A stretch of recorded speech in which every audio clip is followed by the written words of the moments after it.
We surveyed over 5,000 young job seekers and found that even though we're living in such a digital world, the number one way on how they were still applying to jobs was printing out resumes. It's crazy because they're printing out resumes, going into malls, for example, handing them out, not even knowing who's hiring. And it's like, how is that still the same, especially for millennials and Gen Z? And even today, like actually this past weekend, I saw someone at the mall and I was like, is that a resume? Because, there's a new app out there.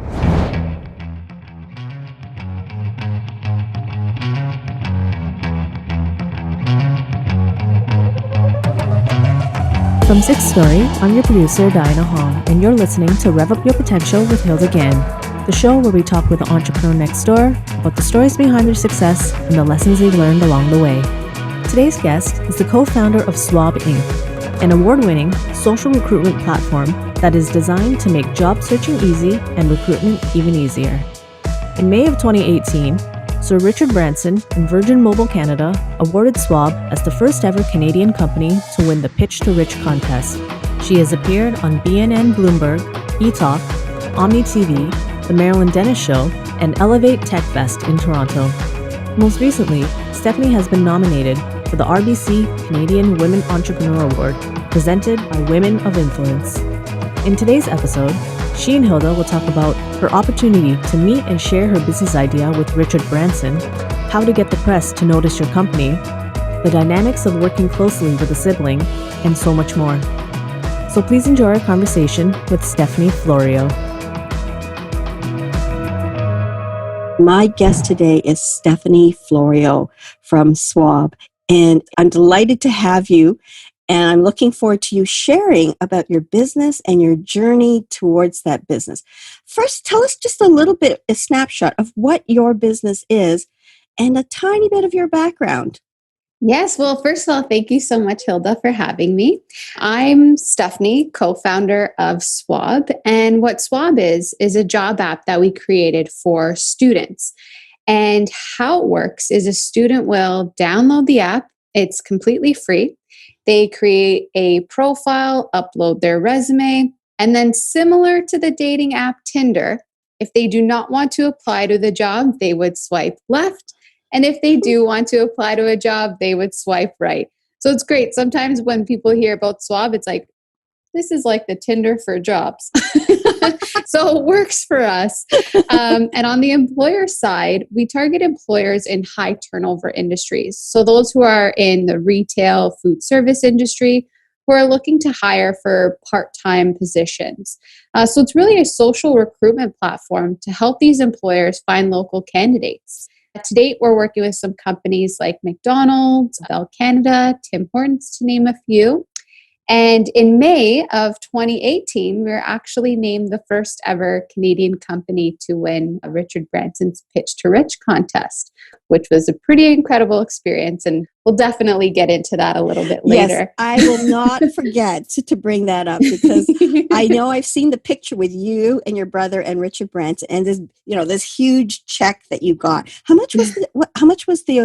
It was $10,000. Yeah, what a great time for a startup. You started in 2017? Yes. So we started in 2017 and the app has been growing. We've made a ton of changes because of feedback. Now people can actually apply through our website. So you don't actually have to still have the app in order to apply to jobs. All of our features have come from employer feedback, which is amazing. And as a startup, that's definitely something that you should be doing with whatever you're selling. If it's a product, if it's a service, is listening to that customer feedback and making those changes, because ultimately you're building this tool or product for them. So you want to keep it as simple and easy as possible and have them have the best experience when using your service. So Stephanie, let's go back to either your childhood or your adolescence.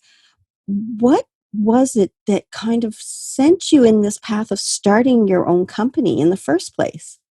I think I've always been interested in business. So I come from a family where my dad is, he's an accountant. He's always been interested in business. And even with my mom, she's been working as well. So I think I've always kind of had an interest in business. I just never knew what that was going to be. And I also knew that I had a creative side. I just loved the fact that you could mesh creativity and business together. And I think I've always been an independent person. I've always been somebody who's been a go-getter. I've always been passionate about what I'm doing. And I think that I always wanted to own my own business. I just never knew what that was going to be. When I finished high school, that's kind of when I thought, okay, I want to have my own business, but I'm going to go to university, I'm going to study, and then kind of see what I like. And when I first got into university, so I actually went to York University and I studied business and society.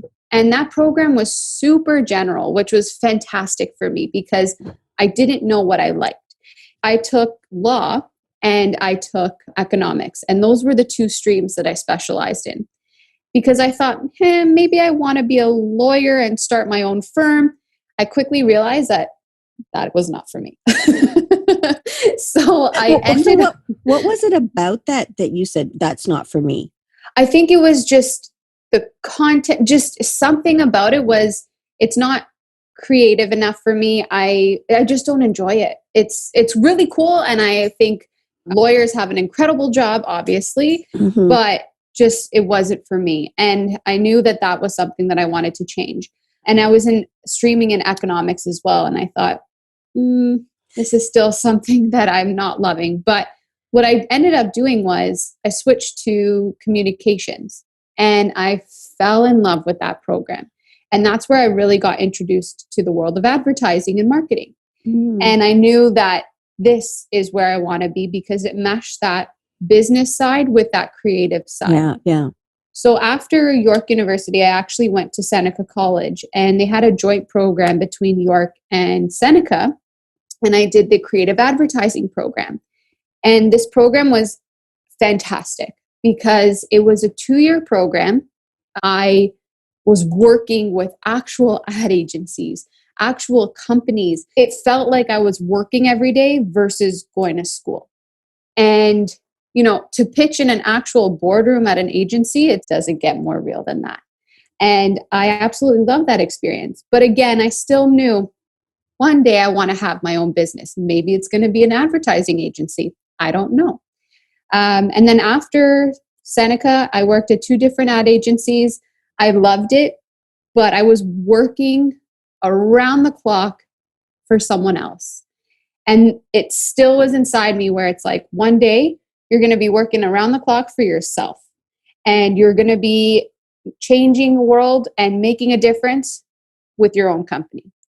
And it wasn't until my brother had the idea and he was really frustrated with his job search and thought that there had to be an easier way. And at the time, we do like to admit he was using the dating app Tinder and kind of put 2 and 2 together. And we thought, well, what if there is kind of like a Tinder for jobs?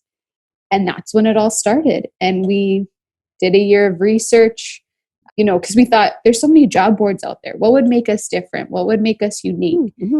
And that's kind of when the idea happened. And I'm so happy it did because we found a need for something like Swob and we haven't looked back. And now owning my own business is a dream come true. I can see the sparkle and the smile on your face when you talk about owning my own business. Yeah, I love From high school, I need to do this. I can hear the fire of wanting to start your own business, growing from those high school days, right? Was it something that just kind of popped in once in a while, or was there that kind of continual, I got to find something? I think it was the continue of, I got to find something, and thinking like, is it going to be a product? Is it going to be a service?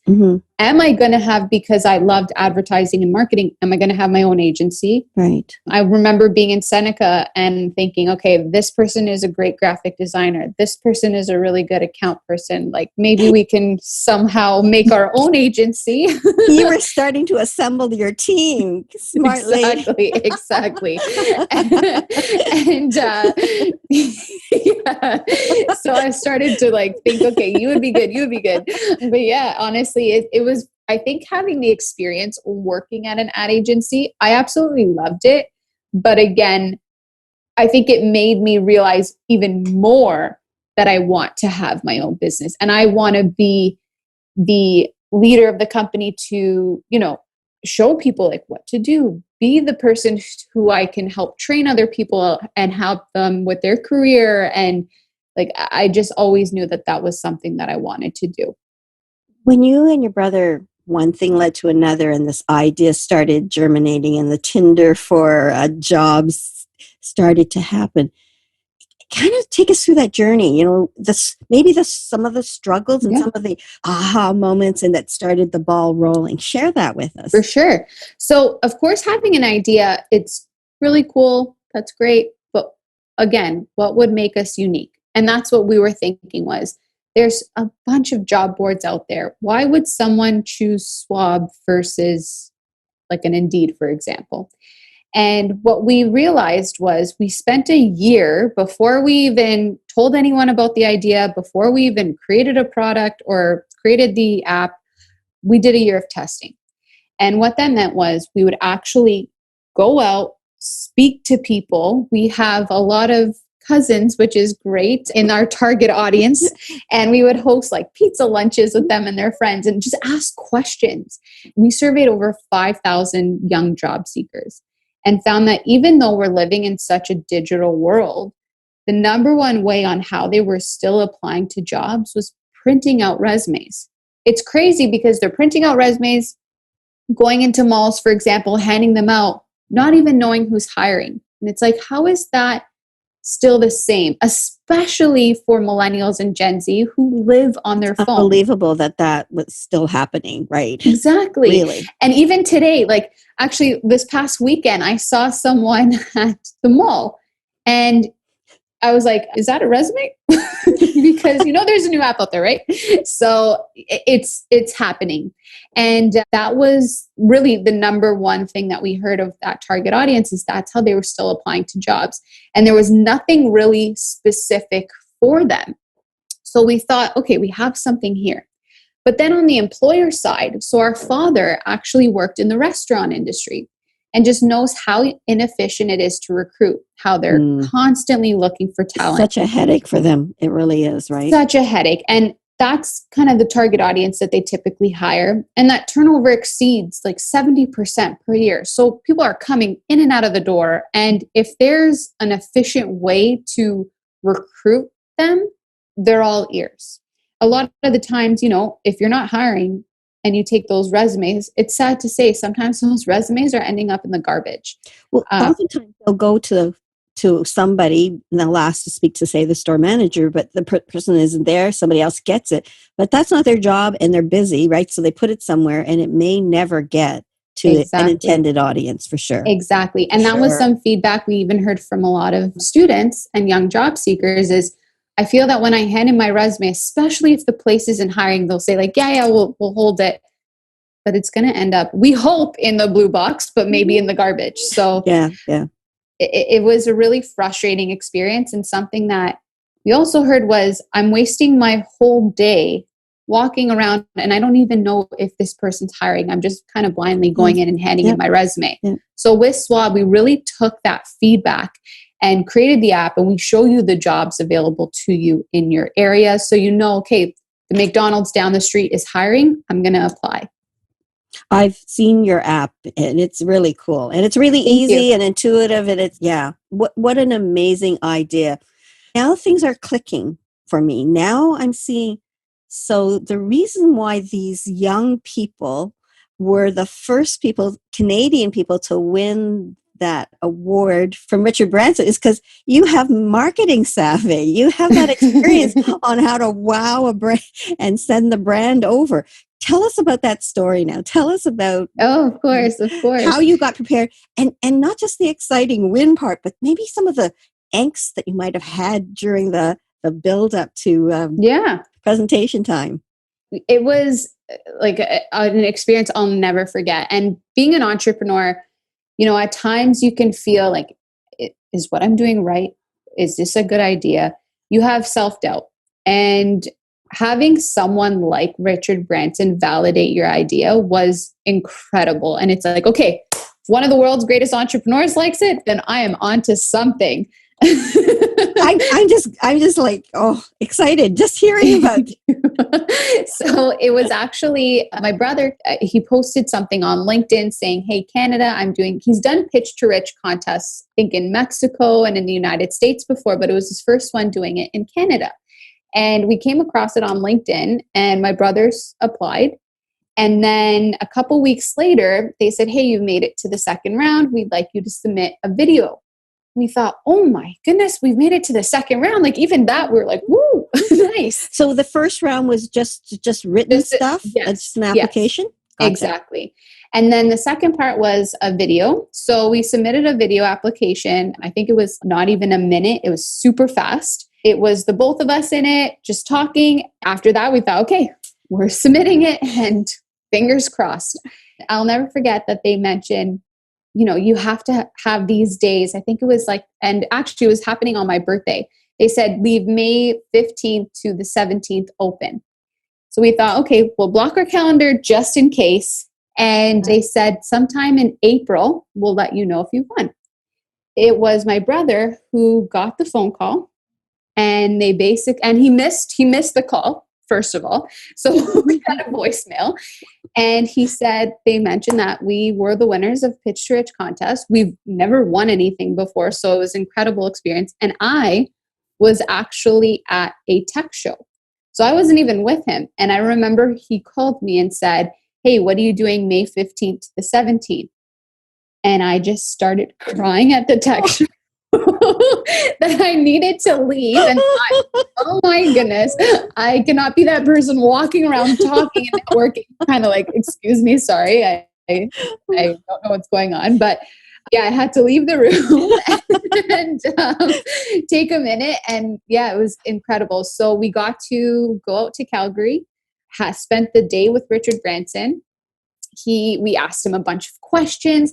And I think when you first see him, you're like, oh my God, like this is someone, when you get over the fact that, hey, you're sitting next to a billionaire right now, like this is incredible. And someone who's done so much. He was so down to earth, super relaxed. I didn't feel intimidated at all. It was a conversation and as if we were friends. And we asked him, why did you choose Swob? And he said, honestly, the simplicity. It's just easy. It makes sense. And he loved the fact that we named Swob. And he was asking what does it mean? And he loved it because we were saying, we were brainstorming, thinking of a name.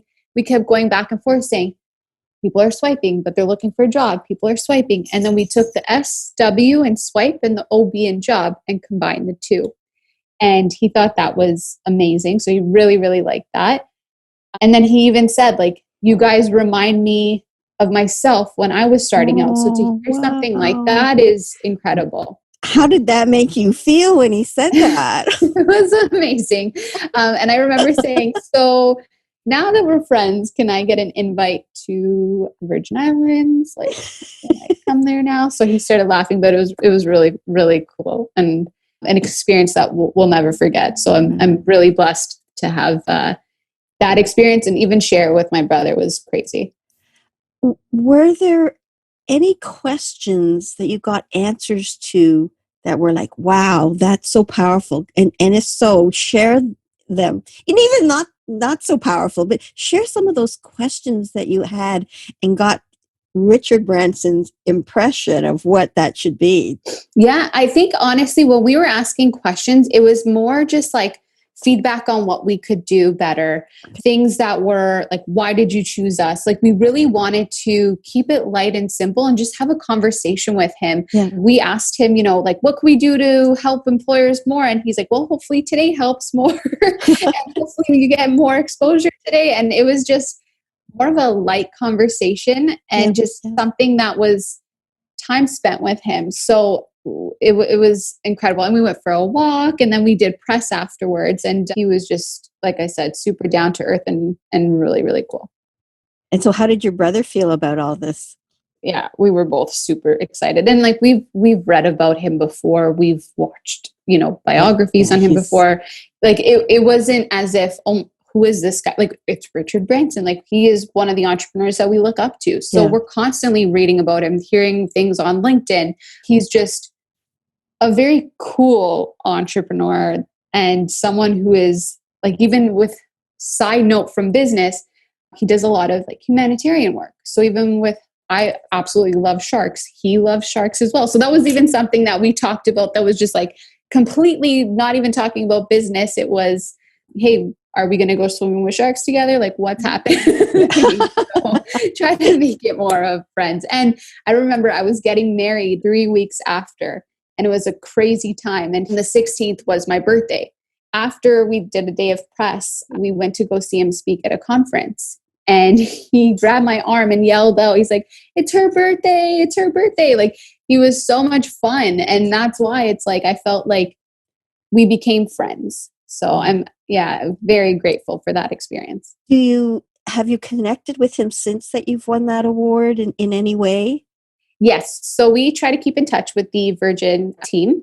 We've even talked with his daughter, Holly, before. So she's done a tweet for us. We've written a blog for the Virgin website. So he's even reposted it again. And then I believe it was last June, there was supposed to be an event here in Toronto.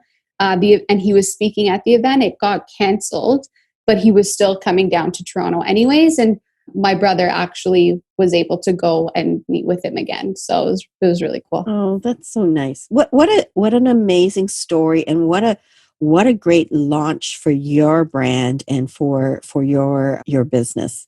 That's cool. I know that you've had appearances now on like BNN Bloomberg, E-Talks, the Marilyn Denis Show.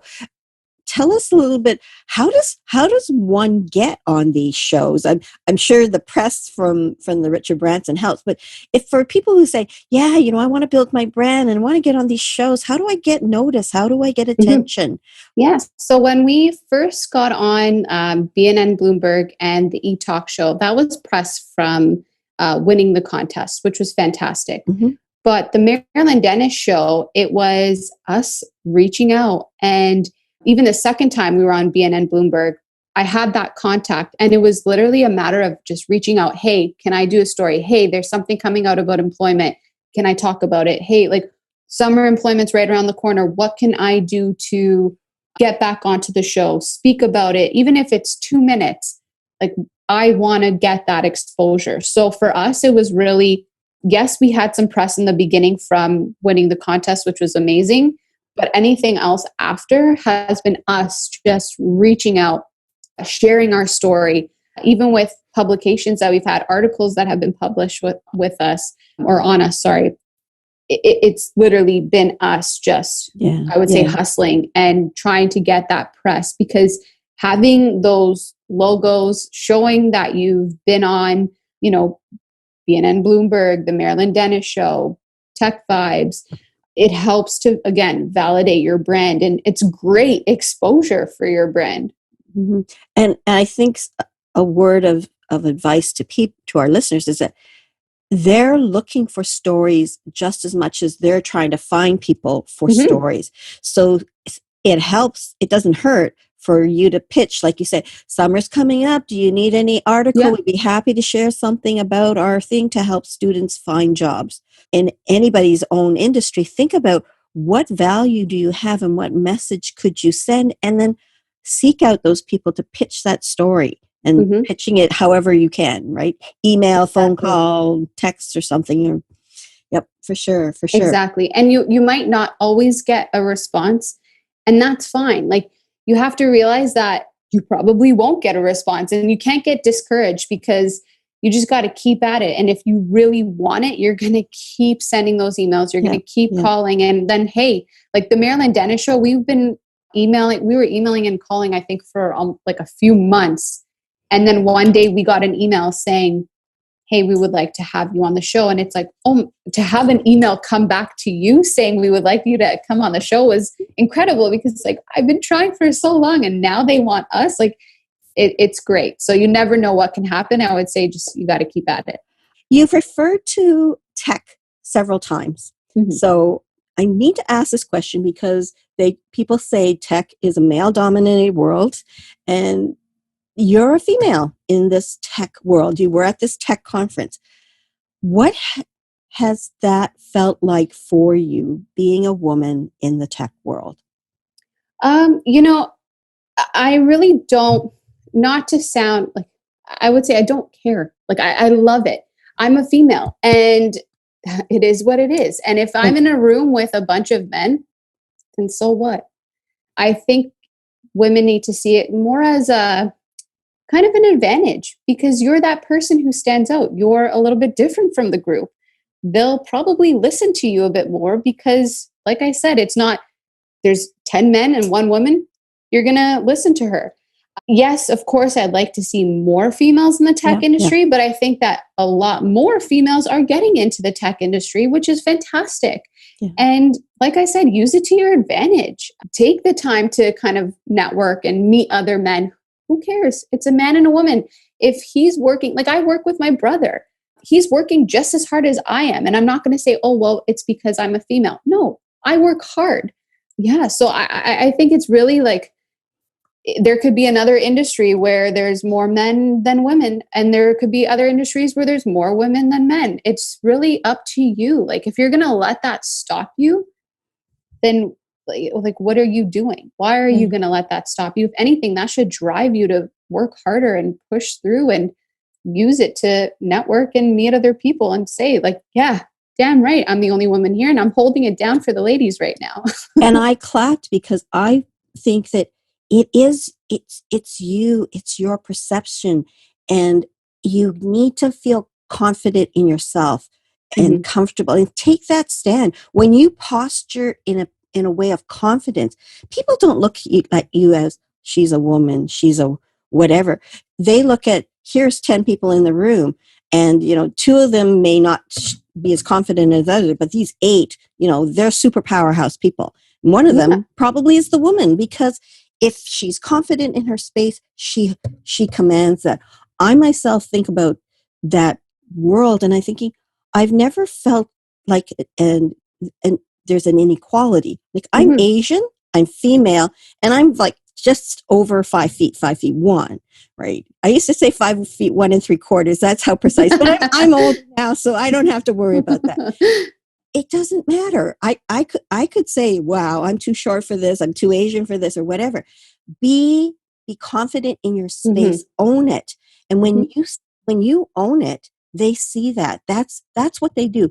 People they'll work with people who they respect, who they treat as equals, because you feel you are an equal. And that's so important. And I see that in you. I see that power.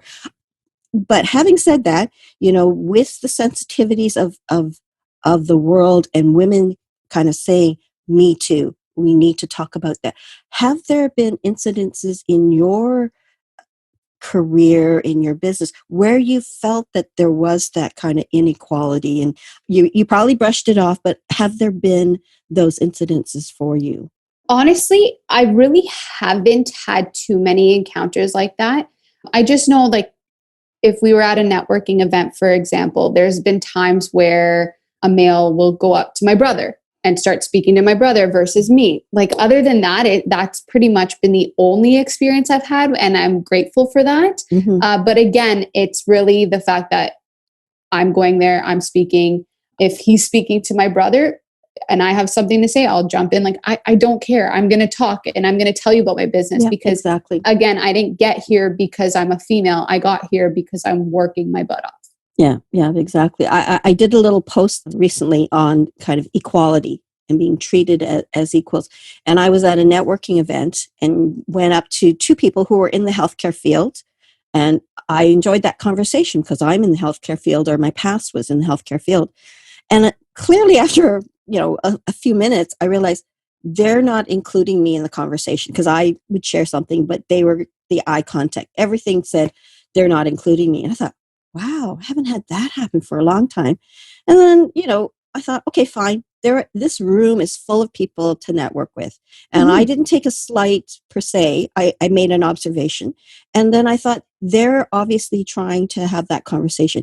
The one guy was, I think, trying to get a job with this, like, a client relationship. So I thought, I'm moving on. I don't need that. There are many people in this room. And I just moved on. And I think that's the confidence, that when women have that confidence in themselves, they'll just move on. They won't take it too bad and then just move on. I got to talk about your brother. Many people work alone. Many people are working in families, whether it's a spouse or a brother. How is that going? What are some of the good things? Obviously, you wouldn't go into it if you didn't have any good things going for it. And then what are some of the hiccups that you're willing to share with us? Definitely. So I'd say working with a sibling is interesting. There are times where, of course, we butt heads and argue, and, that's kind of when the best things happen. That's if he says something and I don't agree with it, I can say, listen, I don't agree with that because this, and this. If he doesn't agree with something that I'm saying, he can say it and say, I don't agree with you because of this, and this. And the best ideas come from that. We've been doing and working at Swob for now almost 2.5 years. And it's crazy to think that we're still coming up with new ideas. And it's because sometimes we may argue and, something might clash, but then it's like, but wait, what if? And new ideas will come. And the nice thing about working with a sibling is we can be 100% honest with each other. So if I say, I don't like that idea, I can say, I don't like that idea. And I don't have to feel like, am I hurting his feelings? Was that too much? Is that rude? It's my brother. We can speak to each other how we would, we're super close and very open with each other. And the nice thing about it is that when we are, feeling a low, we both are feeling that low. And we can talk to each other about it. But when there's things that are happening and it's amazing, we share those highs together. And like even with winning the contest, we went through that experience together, which was amazing. So I think it's interesting working with a sibling, but it's incredible because from an idea, it's now helping people find jobs. It's amazing to be on this journey with him. He is the content person. He is the writer. My grammar, I'm the first one to say it sucks. And I'm so happy that I have him because he will sometimes read my emails. He will reread blogs if I'm writing them. So I'm very thankful to have him because his strengths are my weaknesses and my strengths are his weaknesses. So we work really well together in that sense because we're balancing each other out where, like I said, if I'm working on something and I'm thinking, yeah, this looks good, he might come out and we call him the grammar police. He will say that doesn't make sense, or you need a comma here. And it's very basic, but that's me. And I say I'm the go-getter of the group. So of the two of us. And, if there's something that I see, or if there's something that I want to do or present, I'm going to do it. So yes, we definitely balance each other out with our strengths and weaknesses. And I think that's what's really been able to help push us forward. And I think that's important, whether you're an entrepreneur and if you have family, or even if you just have a team, or if you're a manager and that you're hiring people. Don't think about hiring people who are homogeneous, because it's so easy. And what you'll have is, yes, you'll have this nice team that's homogeneous, but you won't get the ideas generated that when you have people who don't necessarily think like you, but have complementary skill sets, that's building a team that's so well-rounded that, you got your I's dotted and your T's crossed. You've got the creativity side. You've got the people who are detail focused and willing to remind you of maybe the customer experience, because they're so detailed that they'll figure out how to enrich it. So it's important when they look at teams not as disconnections, but as a complement to creating a whole team, that you get a better solution, a better idea. And I like how you say, I'm so surprised we're still coming up with creative ideas, but I don't think it'll ever stop, because there's that creative side in you, and you're fine tuning your product to make it more effective for people, both the client side and the person who's seeking a job, right? Exactly. Exactly. Yeah. And it's so true, because I believe it was Steve Jobs who said, hire people who are smarter than you. I would want a team with people that have different skills and have a team with someone who has the same skill. It just doesn't make sense. And that's such great advice that I think sometimes people who maybe are still developing their journey of being a leader are not quite attuned to the fact that you need to recognize what you're good at doing, what you're not good at doing, and bring people that will complement that, and that will make you even look better. Get confident in what you are capable of doing. Shine there. And then hire people who are complementary and let them shine, because it makes you shine even more. I want to talk about work-life balance. You said, I was working hard for 67 hours a week for somebody. I dreamed of this idea of working hard 67 hours a week for myself. So are you doing 60 to 70 hours now? What's work-life balance for Stephanie? It wasn't until, I think, especially having a company, work-life balance, you want to think about it, you want to hear it, but really, what is it? So what we did was, actually, I heard it from Andrew D'Souza, who's one of the founders of ClearBank. And he mentioned in an article, work-life integration. And work-life integration, when I heard that, it was like an aha moment. That's exactly what it is. And having a company, you are so proud of what you're doing.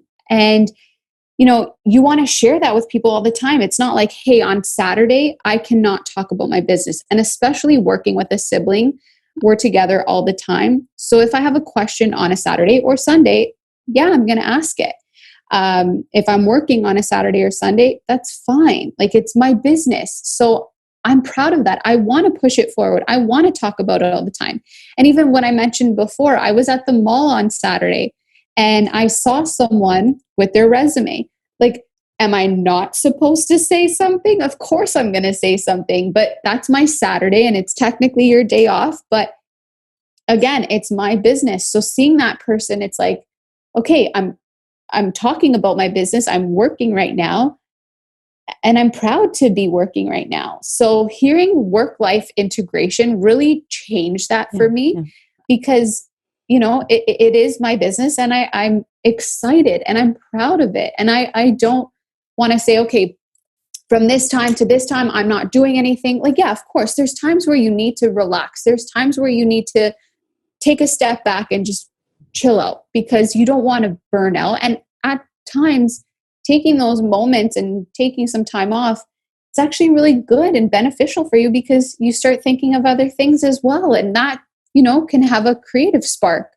So for me, hearing work-life integration, when I saw that, it was like, okay, that's exactly what it's like owning a business. It's a part of your life. And I've always wanted this a part of my life, and I'm happy to share it with people.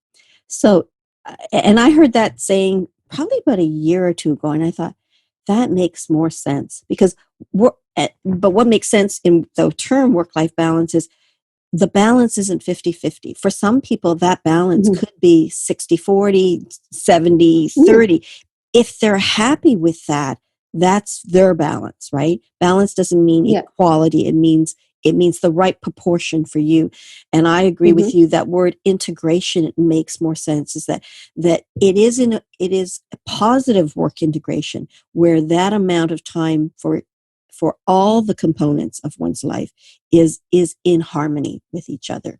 Exactly. So I'm glad that you put that in because people don't necessarily know that word, but it's such a beautiful word. Talking about when you own your own company, you talked about your creative side and you're saying, we're always thinking of new things.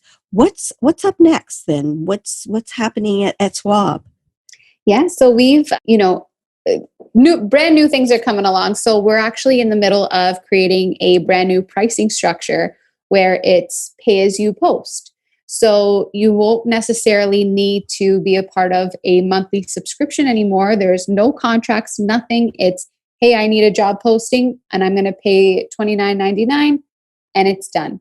And the post is up there for 30 days. So that's something that we're working on now. And even that came from feedback of, okay, somebody is using Swob, they're using it for a couple months and then they'll pause it and then come back and use it for a couple months and then pause it. So what could we do to make that process and user experience for the employers a lot more efficient? And that's when we came up with pay as you go. And we thought it's something new. We're going to try it out, see how people like it, and go from there. And that's, I think, something that as an entrepreneur and someone who's owning their own business, you really need to focus on is trying new things, seeing what works and seeing what doesn't work. If you're still seeing that something isn't working and you just leave it, it's never going to work. You need to make those adjustments and those changes. So that's happening right now. So we're in development with that. So I'm very excited. We've recently started to expand into the United States, which is amazing. Oh, I remember you excited sharing about that. Yes. How's that going? So it's going great. So right now the app is available in the United States. We're really focused on Florida and Georgia at the moment and getting employers on board so that we don't just overwhelm ourselves with all 50 states.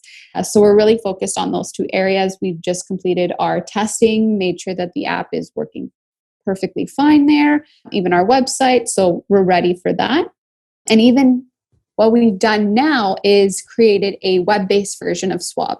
So somebody who's looking for a job can actually apply to jobs on our website. So we did this because we noticed during COVID, a lot of more, I would say, mature audience started to use Swob. And if you're not as tech savvy, that's okay. If you don't have the newest phone, that's okay. So we created the web-based version to help pretty much another target audience start to use Swob, but in a way that they would understand. And even with students too, if you're on your computer and you want to apply through the website, you could totally do that. So that was because we saw a lot of people have lost their jobs, unfortunately, during this time, and we're looking for part-time roles. So that's why we developed that, and that's officially live on our website as well. So will you evolve now then to include part-time in general rather than just a student population? So we've always really had part-time in general. We really just focused on students because, like I said, through our research, we really found the need for that target audience. But our secondary target audience is still really anyone who's looking for jobs. We're a free job app and we're a free tool. So if, we like to use the example of our mom. She's recently retired and went back to work at Bed Bath & Beyond part-time just to fill her days. And I think it was more for the discount because she's buying everything. There are things in that store you go in and you come out with, why did I buy this? Yeah, 100%. So, somebody like her could definitely use the app or the website to look for a job. Yeah. Cool. Are there certain things that were big struggles for you, and how did you overcome them? So, of course, I think for us, it's really just figuring out what's not working and making a change. It's hard for me to make changes, I'll be honest, because you're so at times stuck in your ways and you're like, nope, this is the product. This is what we have. It becomes like just you have glasses and you only see that. Like I remember on our website, the way we were talking to people on our website was more towards the student side. But really, our website's built for employers. And it wasn't until we met with a UX expert, he was going through our site saying all these things. And it's like, I never realized that. So sometimes having that other opinion, having someone else take a look at your stuff is really, really important. But yes, I would say at times it could be a struggle because you're so passionate about what you're doing and making some changes, like even making the web-based version. It's like, okay, are we doing this or is it taking away from the app? But it really isn't. It's just another way to get more applicants. Yeah, for sure. So how do people get a hold of you, Stephanie? Yes. So if they would like to get a hold of me, my email is stephanie@swobapp, or you could visit our website at swabapp.com. And if you know any students who are looking for jobs, you can direct them to our app in either the Google Play or the App Store or on our website as well. And employers, if you know any employers who are looking to hire some part-time, maybe seasonal positions, please visit our website at swabapp.com.